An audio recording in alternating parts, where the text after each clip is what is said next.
for the thanksgiving of Lito and Lori Zapantha, for the birthday thanksgiving of Maria Lansangan Gomez, Paul Adrian Sanchez, for the special intentions of Mian Roa, John Ray, Michelle and Davina Abalos, Edgardo and Beth Palo, Lynette Nukum and family, Helen David, Tita Bermudez, Eleanor Ventura, Jeremy Robes, Arman and Mariette Nang, Rosana Reyes, Jimmy and Inday Santo Domingo, Patrick and Sarah Gukinko.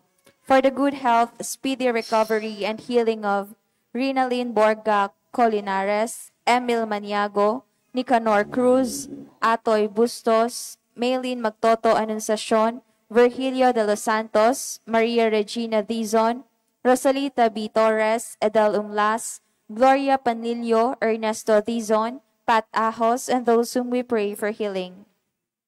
For the eternal repose of the souls of Alfredo Castro, Arsenia D. Torres, Martin Angeles, Demecrito Aison, Agnes Aison, Manuel Martin Soriano, Valeriano Pangilinan Jr., Joshua Gabriel Macasait, Jesus Balidio, Daisy Razon Di Mabuyu, Maria Monica Bata, Genemino and Asuncion Umlas, Faustino Santa Maria Jr., Luciana S. Olalia, Elena Parico, Vicente and Ellen Tamtangco, Alex Resurrection, Alejandro and Milagros Resurrection, Magno and Francisca Hipolito, and all poor souls in purgatory. Let us all rise and glorify the Lord by singing our entrance hymn.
Others called, long have I waited for your coming home to me and living deeply on your land. In the name of the Father, and of the Son, and of the Holy Spirit. Amen. The grace of our Lord Jesus Christ, and the love of God, and the communion of the Holy Spirit be with you all. And with your spirit. Brethren, let us acknowledge our sins and so prepare ourselves to celebrate the sacred mysteries.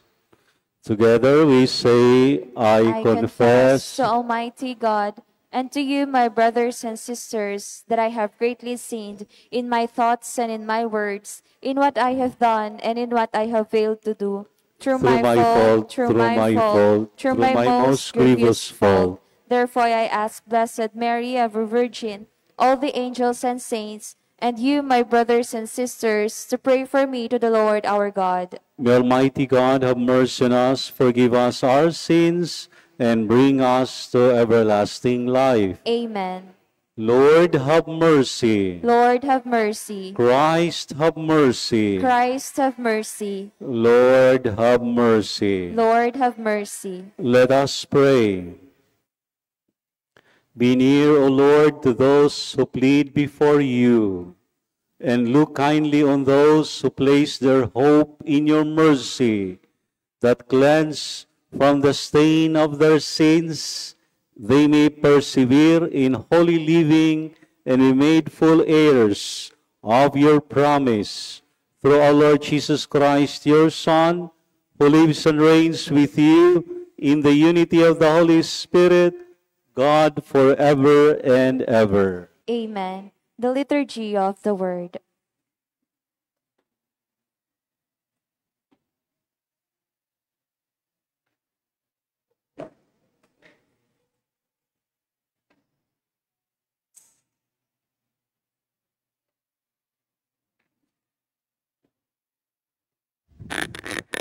A reading from the book of Prophet.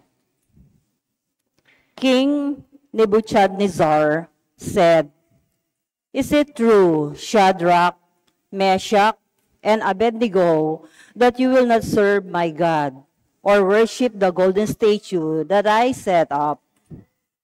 Be ready now to fall down and worship the statue I had made.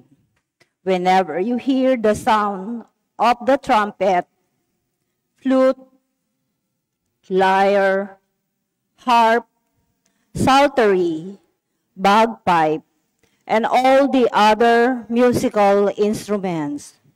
Otherwise, you shall be instantly cast into the white-hot furnace. And who is the God who can deliver you out of my hands?" Shadrach, Meshach, and Abednego answered King Nebuchadnezzar, "There is no need for us to defend ourselves before you in this matter. If our God, whom we serve, can save us from the white-hot furnace and from your hands, O king, may he save us. But even if he will not, know, O king, that we will not serve your God or worship the golden statue that you set up." King Nebuchadnezzar's face became livid with other rage against Shadrach, Meshach, and Abednego. He ordered the furnace to be heated 7 times more than usual and had some of the strongest men in his army bind Shadrach, Meshach, and Abednego and cast them into the white-hot furnace. Nebuchadnezzar rose in haste and asked his nobles, "Did we not cast 3 men bound into the fire?" "Assuredly, O king," they answered. But he replied, "I see 4 men unfettered and unhurt, walking in the fire, and the 4th looks like a son of God." Nebuchadnezzar exclaimed, "Blessed be the God of Shadrach, Meshach, and Abednego, who sent his angel to deliver the servant who trusted in him." They disobeyed the royal command and yielded their bodies rather than serve or worship any god except their own God. The word of the Lord. Thanks be to God. Let our response be glory and praise forever. Glory and praise forever. Blessed are you, O Lord, the God of our fathers, praiseworthy and exalted above all forever. And blessed is your holy and glorious name, praiseworthy and exalted above all for all ages. Glory and praise forever. Blessed are you in the temple of your holy glory, praiseworthy and exalted above all forever. Glory and praise forever. Blessed are you on the throne of your kingdom, praiseworthy and exalted above all forever. Glory and praise forever. Blessed are you who look into the depths from your throne upon the cherubim, praiseworthy and exalted above all forever. Glory and praise forever. Blessed are you in the firmament of heaven, praiseworthy and glorious forever. Glory and praise forever. Please all stand to honor the Holy Gospel.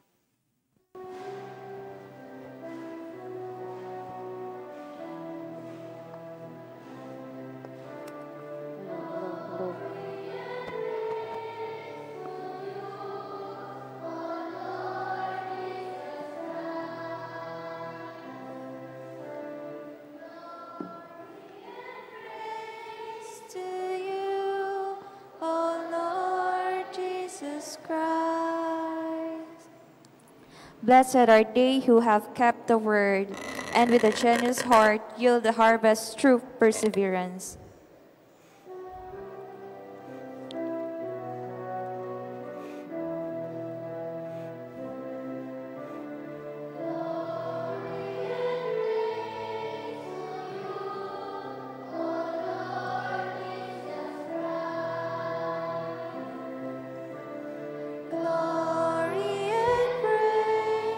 To you, O Lord Jesus Christ. The Lord be with you. And with your spirit. A reading from the Holy Gospel according to John. Glory to you, O Lord. Jesus said to the Jews who believe in him, "If you remain in my word, you will truly be my disciples, and you will know the truth, and the truth will set you free." They asked him, "We are descendants of Abraham, and have never been enslaved to anyone. How can you say you will become free?" Jesus answered them, "Amen, amen, I say to you, everyone who commits sin is a slave of sin. A slave does not remain in a household forever, but a son always remains. And if the Son frees you, then you will truly be free. I know that you are descendants of Abraham, but you are trying to kill me because my word has no room among you. I tell you what I have seen in my Father's presence.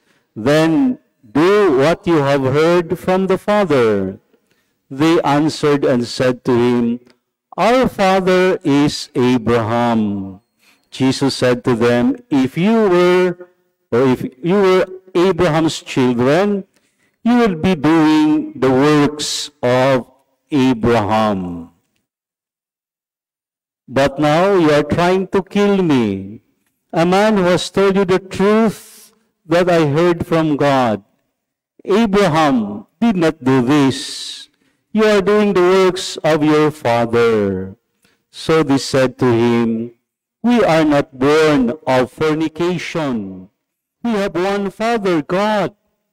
Jesus said to them, "If God were your Father, you would love me, for I came from God and am here.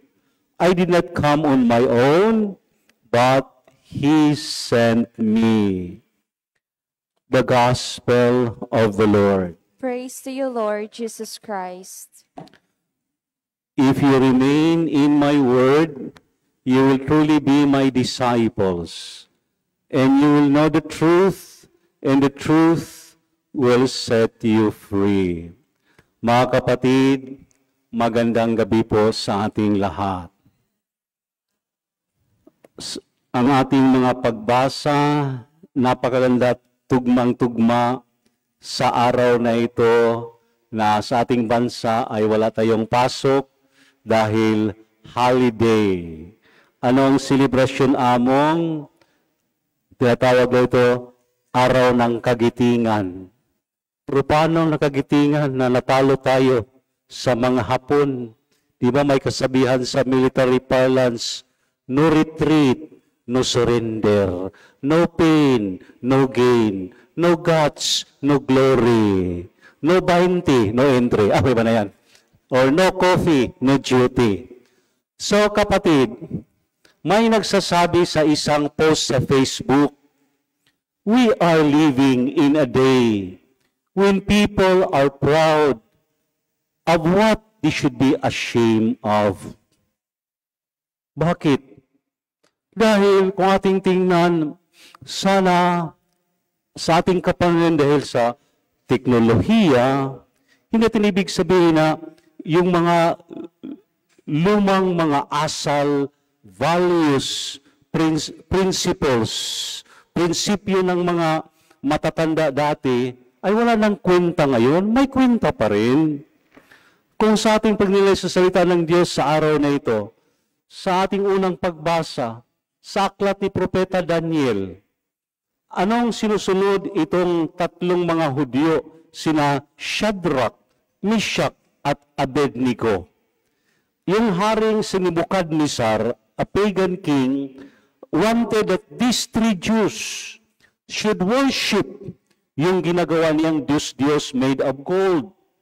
But itong tatlo na mga Hudyo ay hindi sumusunod. Bakit? Sinusunod nila yung kanilang totoong pagsasamba ng Diyos ng mga Hudyo, Diyos ng Abraham, Diyos ng Isaac, at Diyos ng Jacob. Kahit sila humarap ng kaparusahan, na imagine hot furnace. Kung magpunta kayo ng mga bakery, yung kanilang, ano ba yung tawag? Oven. No? Ilagay yung gamat mo. Di ba? Mapapasok ka, ano? How much more sabi dito sa unang pagbasa, pinapali ng Haring Nebuchadnezzar 7 times. O tulad ngayon, summer season, heat index. Reklamo tayo, sobrang init. Pag tag-ulan naman, reklamo tayo, sobrang ulan, nagbaha. No? So, kung itong hot furnace ay pinait ng 7 times, at yung tatlong mga Hudyo, hindi sila tumiwalag, hindi sila natitinag, hindi sila nagbago-bago, na parang mga balimbing, but tapat sila sa turo ng kailang mga ninuno, kahit pa sa kaparusahan, sila ay naninindigan. O tingnan ninyo, nang tinapon sila doon sa hot furnace, nakita ng hari, ba't naging 4? 3 lang yung aking pinalagay doon. No? Yun pala yung pang-4 ay yung anak ng Panginoong Diyos. Now, itong ating ebanghelyo, ang punto de vista dito, ang magic word is obedience. Pagsunod sa tama, hindi yung mali, hindi yung kasinungalingan, hindi yung paninira, hindi yung fake news. Tingnan niyo yung turo ng ating Panginoon Jesus, palaging pinag-twist ng mga Hudyo. Hindi kami mga ipos, dahil yung aming tatay ay si Abraham. No? Ba't anong sabi ng Jesus? Mga ipos rin kayo dahil sa kasalanan. No? Tapos, sabi niya, mga anak kami ni Abraham. O kung anak kayo ni Abraham, sundin ninyo, gawin ninyo yung magandang halimbawa ni Abraham. Si Abraham ba ay terorista? Si Abraham ba ay, maninirang tao, papatay tao? Hindi. Siya ay tapat na sumunod sa kalooban ng Diyos Ama. So, dito, ang ating ebanghelyo is just one word, ang summary dito, obedience sa kalooban ng Diyos. Obedience sa katotohanan. Obedience kung ano po yung tama, hindi yung marok. So ngayon, nagunita tayo ng araw ng kagitingan. Minsan yung iba sa atin, yung mga ugali ng mga lumang kapanahonan, nag-iiba na ngayon. Dahil ang umiira nun, pambabastos. Okay lang pambabastos kung kayo-kayo lang, barkada, nag-iinuman, nagkikwentuhan.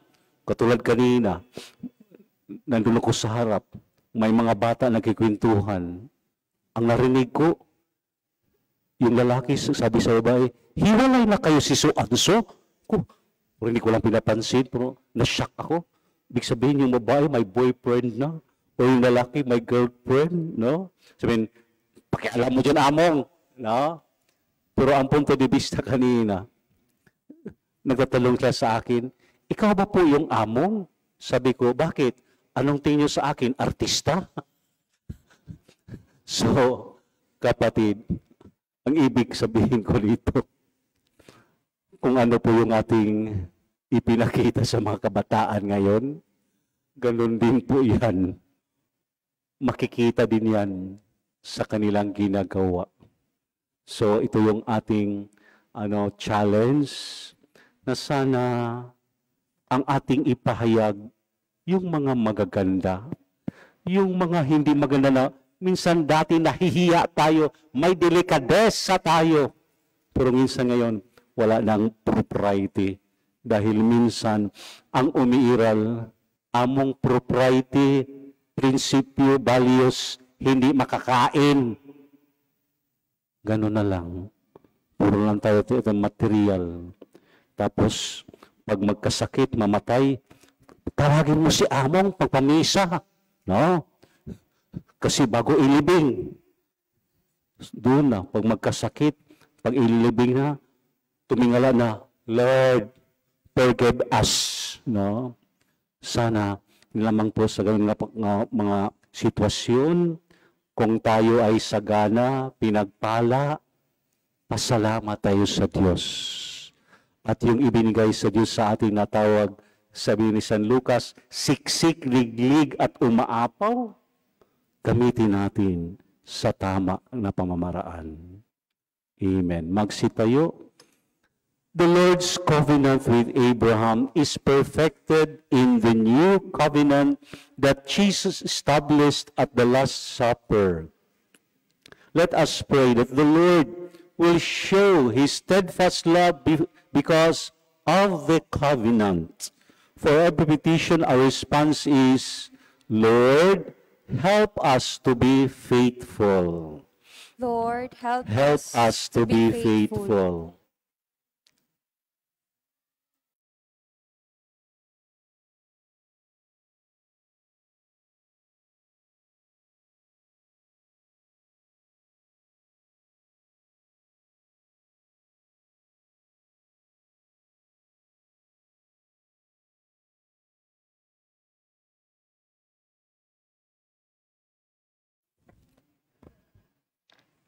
Lord, you made a covenant of peace with Abraham and his descendants. Grant that we may live in peace and tranquility in our days. We pray. Lord, help us to be faithful. You told Abraham that he would be the father of all nations. Grant the peoples may belong to Jesus Christ and become Abraham's descendants and heirs according to the promise, we pray. Lord, help us to be faithful. Abraham rejoiced to see the day of the Messiah and Savior. Let us be close to Jesus as he suffers for our salvation. We pray. Lord, help us to be faithful. Jesus died to destroy our death and rose again to restore our life. May we die to our sinful selves and live as new creation through the sacrament of baptism. We pray. Lord, help us to be faithful. Whoever keeps Jesus' word will never see death. Give to our departed brothers and sisters the joy of unending life. We pray. Lord, help us to be faithful. Grant, O merciful God, that we may be worthy. Grant, O merciful God, that we be worthy to participate in the paschal mysteries of your Son and be saved through them, through Christ our Lord. Amen. The Liturgy of the Eucharist.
pusa'y tanggapin ang tanging alay ko Ay nawa'y gamitin, ito lamang Ama.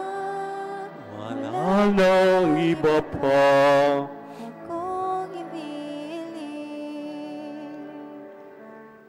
Pray, brethren, that the sacrifice we offer may be acceptable to God, the Almighty Father. May the Lord accept the sacrifice at your hands for the praise and glory of his name, for our good and the good of all his holy church. Look with favor, Lord, we pray, that these sacrificial offerings, that they may profit our conversion and the salvation of all the world, through Christ our Lord. Amen. The Lord be with you. And with your spirit, Lift up your hearts. we lift them up to the Lord. Let us give thanks to the Lord our God. It is right and just. It's truly right and just, our duty and our salvation, always and ever to give you thanks, Lord, Holy Father, Almighty and eternal God. For through the saving passion of your Son, the whole world has received a heart to confess the infinite power of your majesty, since by the wondrous power of the cross, your judgment on the world is now revealed, and authority of Christ crucified. And so with all the angels and saints, we too give you thanks. As an exaltation, we acclaim.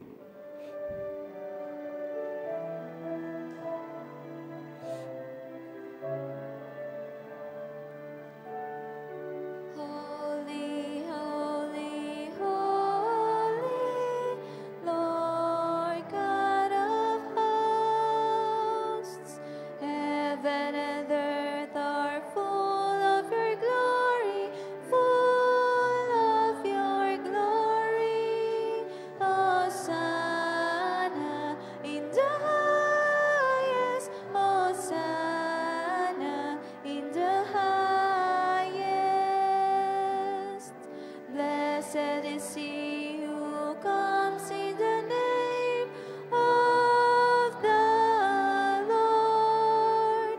Hosanna in the highest, Hosanna in the highest, Hosanna in the highest, Hosanna in the highest.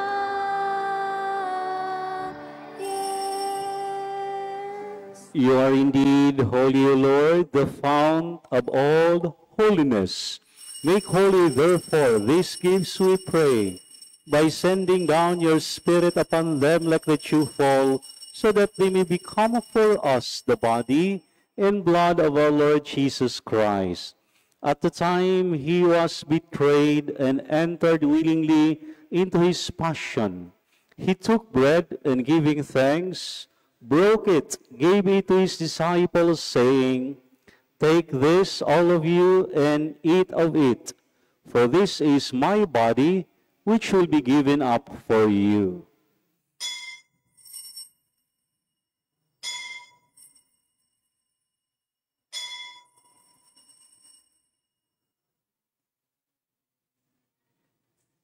In a similar way, when supper was ended, he took the chalice, and once more giving thanks, he gave it to his disciples, saying, "Take this, all of you, and drink from it, for this is the chalice of my blood, the blood of the new and eternal covenant, which he poured out for you and for many for the forgiveness of sins.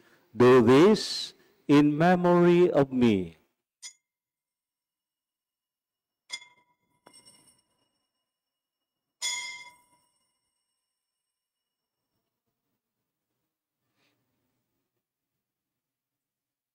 The mystery of faith.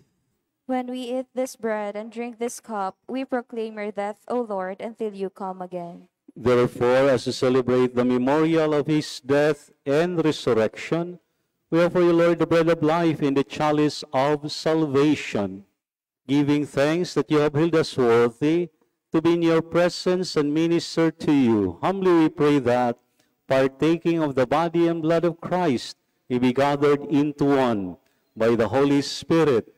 Remember, Lord, your church spread throughout the world. Bring her to the fullness of charity, together with Francis our Pope, Florentino our Bishop, and all the clergy. Remember also our brothers and sisters who have fallen asleep in the hope of the resurrection, and all who have died in mercy, especially my late father Bonifacio. Welcome them into the light of your face. Have mercy on us all, we pray, with the Blessed Virgin Mary, Mother of God, with blessed Joseph, her spouse, with the blessed apostles and all the saints who have pleased you throughout the ages. We merit to be co-heirs to eternal life, and we praise and glorify you through your Son, Jesus Christ. Through him, with him, and in him, O God, Almighty Father, in the unity of the Holy Spirit, all glory and honor is yours forever and ever. Amen. At the Savior's command and formed by divine teaching, we dare to say,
Salamat.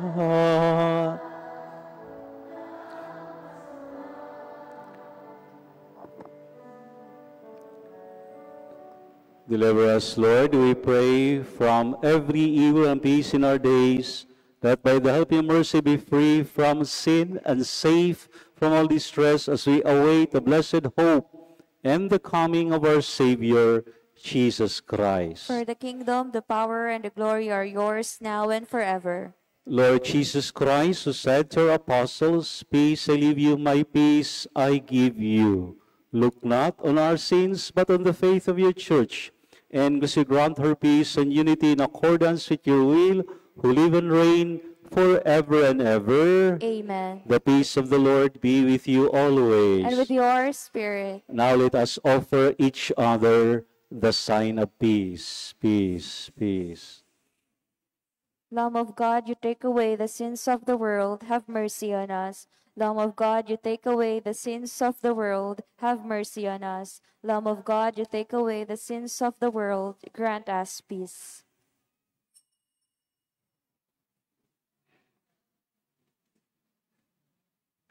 Behold the Lamb of God, behold him who takes away the sins of the world. Blessed are those called to the supper of the Lamb. Lord, I am not worthy that you should enter under my roof, but only say the word, and my soul shall be healed.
Please all stand.